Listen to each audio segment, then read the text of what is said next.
Climate change is a phenomenon that impacts the world. No one, be it a man, a woman or even children, rich or poor, gets spared from the devastating impacts of climate change. However, the effects are disproportionate. On Tuesday, the United Nations Climate Summit held a session on climate change and its impact on women in particular. Listen in. We know that women and girls are disproportionately impacted by climate change, and we cannot allow equality to be a casualty of climate. But women and girls are also leading efforts to tackle climate change in communities around the world. And in the words of Brianna Ferran, they are not drowning, but fighting. And we must support those efforts.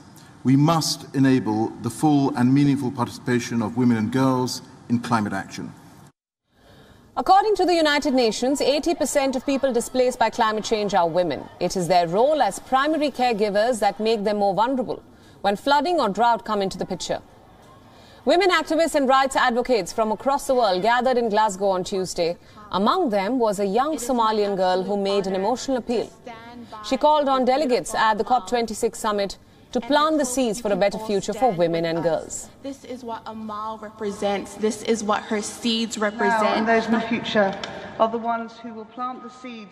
I hope you can all stand with us and commit to being planters of real seeds today that may turn into flowers tomorrow. I will hand these seeds out when our ministers are ready, but I hope that within these negotiations, that within these rooms, you may be able to plant them, and then once we leave COP, we may all tend to them so that they grow into a beautiful world that is deserving of girls like Amal and deserving to have all girls be safe within it. Thank you very much. The puppet of a 10-year-old Syrian refugee, Amal, was also present in Glasgow. After walking thousands of miles across Europe, little Amal reached the COP26 talks to raise awareness of the plight of refugee children who are facing some of the most devastating consequences of climate change.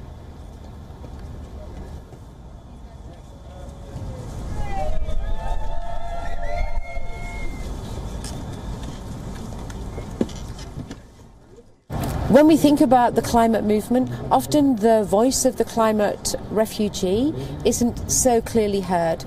It's not as sexy, it's not discussed on at the kind of like negotiating table, and it was really important for us on Gender Day that the voice of the young female refugee was heard, and so she's in a way a spokesperson for those that don't have a voice, for the children who don't have a voice in this grand negotiating table.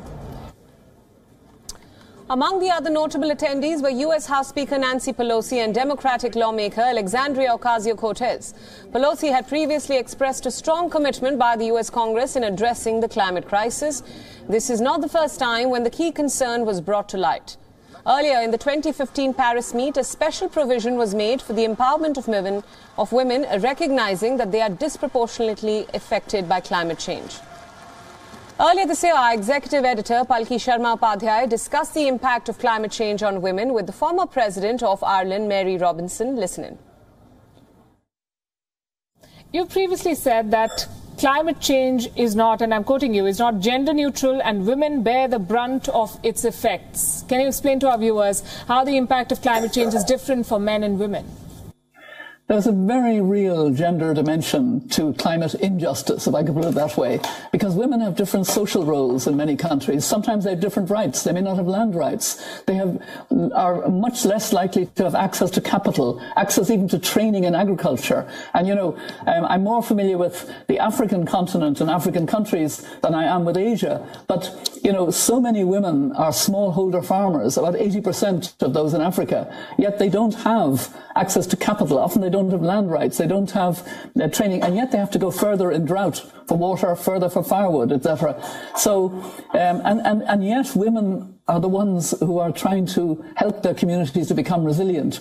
I wrote a book on climate justice, a book of stories, and of those 11 stories in the book, 9 of them are about what women are doing to fight back and help their communities, even though they are disproportionately affected. So it's a two-way. They're not just victims, they're also actors for change.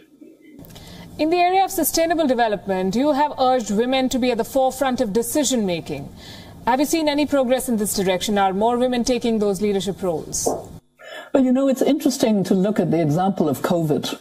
Women-led countries have done, you know, proportionately far better than men-led countries in relation to COVID. I mean, Jacinda Ardern in New Zealand is the poster child, if you like. She took tough decisions. She listened to the science. She brought her people with her, and New Zealand has done very well. But, you know, the president of Taiwan, close to China, has done well. In Europe, the women leaders, Angela Merkel in Germany, yes, there was a resurge, but she understood the science and, you know, has coped pretty well. And the prime ministers of Norway, of Denmark, of Iceland, all of these have done better than their male counterparts in the UK or in France, or, you know, so, and then you look at countries like Brazil, you look at what President Trump was doing, the ego of some of those men who didn't listen to the science, who didn't care about the health of their population as they should have.